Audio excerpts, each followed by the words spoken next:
आज पीटीआई के बाद दोस्त डिमांड करते हैं कि जी आप हमारे हक में बात नहीं करते। यार हम हक में बात करने के लिए तैयार हैं, आप अपनी गलती तो माने ना। आप अपनी गलती तो मानते कोई नहीं है। आप उसी फाशिस्ट सोच के साथ आप फिर आना चाहते हैं। तो फाशिज्म तो कबूल नहीं है किसी का भी हो, वो अदालती हो, अस्करी हो या सियासी हो। फाशिज्म तो फाशिज्म है। तो ये जो आज हालात जहां पहुंच गए हैं, मुल्क तो ठीक सिमत पे चल पड़ा था। अगर आपके लीडर एक इक्तदार के लिए उस डिसऑर्डर को क्रिएट ना करते तो मुल्क में जमहूरियत चल पड़ी थी। हमने तो पीपल्स पार्टी की हुकूमत नहीं गिराई लॉन्ग मार्च करके। पीपल्स पार्टी ने हमारी हुकूमत नहीं गिराई लॉन्ग मार्च करके। आपको शौक था कि ये सारे चोर हैं और मैं सूफी हूं, आप आ जाएं भाईजान। मैंने उस वक्त भी कहा था आप हमें गैर फितरी तरीके से निकाल रहे हैं, आप भी इसी रास्ते से जाएंगे। मैं उस वक्त भी आपको कह रहा था, लेकिन नकार खाने में तूती की आवाज़ कौन सुनता है? नकार खाने में तूती की आवाज़ तब भी कोई नहीं सुनता था और अब भी कोई नहीं सुनता। मैं सिर्फ 2-3 बातें कह के बात खत्म करता हूं। मैं बड़े अदब से यह कहना चाहता हूं, ये जो नई अमेरिकन इंतजामिया आ रही है, कोई ने इंटरेस्ट नहीं है इमरान खान के साथ।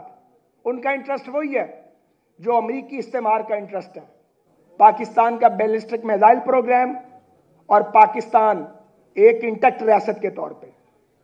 क्योंकि हमें शायद अपनी ताकत का अंदाजा नहीं है, लेकिन हमारे दुश्मन को हमारी ताकत का अंदाजा है। अल्लाह करे कि मुज़ाकराती टीमें कामयाब हों, पर मुझे लगता है इसके दौर एक से ज्यादा होंगे, ये फेजेस में होगा। तो कुछ लोग होने चाहिए जो गैर जानिबदार होकर लेकिन स्टेक होल्डर हो इस मुल्क में, वो इकट्ठे हों और वो सोचें बैठ के कि पाकिस्तान को ट्रैक पे वापस लेके कैसे जाना है। अगर ऐसा नहीं किया गया तो नुकसान ज्यादा हो जाएगा। मुझे ये कहने में कोई बात नहीं है कि शहबाज शरीफ साहब की क़यादत में पाकिस्तान का जो इकोनॉमिक मेल्ट डाउन था उसको बहुत हद तक कंट्रोल किया गया है। इन्होंने जो गवर्नमेंट की शहबाज साहब की टीम है, प्राइम मिनिस्टर की, और उसके साथ जाहिर है फ़ौज पाकिस्तान ने पूरी एफर्ट की है, मिल के पाकिस्तान को डिफॉल्ट से बचाया है, इसमें कोई शक नहीं है। IMF से जिस तरीके से इन्होंने नेगोशिएट किया वो इन्हीं का काम था। तो ये बहुत बड़ा खतरा था पाकिस्तान का जो दरपेश था, बिल्कुल सामने खड़ी थी आफत जो टल गई है। लेकिन इसी मौके पे मैं ये भी कहना चाहूंगा कि आपको सियासत भी करनी है, आप सियासत नहीं कर रहे। ये बात वो थी जो कल तक मैं आपको ड्राइंग रूम में कहता था, प्राइम मिनिस्टर साहब को भी कहता था, आप सबको भी पता है, बड़े मियाँ साहब को भी कहते थे, आपको सियासत भी करनी है। अगर आप सियासत नहीं करेंगे और तो ये बात बनेगी नहीं, क्योंकि बहरहाल सियासत से ही बात आगे चलेगी। सियासत को भी साथ करें। और ये जो क्रैक्स आ गए हैं पाकिस्तान की फेडरेशन में, इनको क्रैक्स को फिर भी बहरहाल अव्वल आखिर सियासतदानों ही ने करना है। सियासत में कोई किसी को दफन नहीं कर सकता। ये गलतफहमी दूर हो जानी चाहिए। कोई दफन नहीं हो सकता। ना भुट्टो की सियासत कोई खत्म कर सका, ना नवाज शरीफ की कर सका। सियासत को दफन नहीं किया जा सकता। सियासत को गैर फिक्री तरीके से रोका नहीं जा सकता।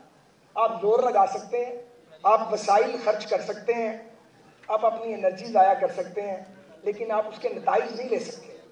सियासत के तरीके से इसका मुकाबला होगा, गैर सियासी तरीके से मुकाबला नहीं किया जा सकता। मैंने आपका बड़ा वक्त लिया है। मैं सिर्फ ये अर्ज करूँगा कि अब मुकर्रिरीन आ रहे हैं, मैं तकरीर थोड़ी ज़्यादा बांध दिया हूँ। तकरीर मैंने करना छोड़ दी भी है, तकरीर करने के लिए ज़्यादा कुछ है नहीं मेरे पास। तो मैं कोशिश करता हूँ कि मीडिया पे ना आऊँ और तकरीर ना करूँ, लेकिन आज मजबूरी थी तो ये मौजू मैंने कुछ आपके सामने रख दिए हैं।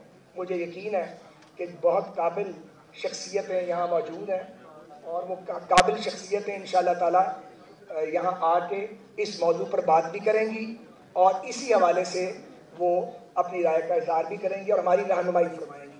पाकिस्तान जिंदाबाद, जमहूरियत जिंदाबाद।